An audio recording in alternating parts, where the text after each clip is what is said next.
You ask Tiger to solve. This deals with linear equations with one unknown. The final result is x equals -3. Let's solve it step by step. Simplify the expression. Expand the parentheses. Multiply the coefficients. Simplify the arithmetic. Swap sides.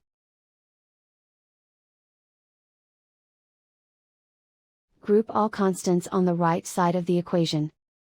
Subtract 12 from both sides. Simplify the arithmetic.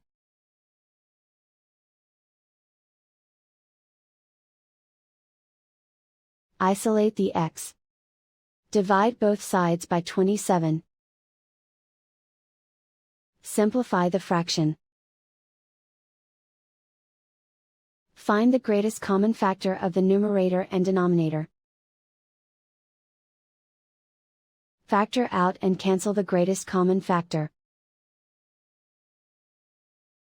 And so the final result is x equals -3.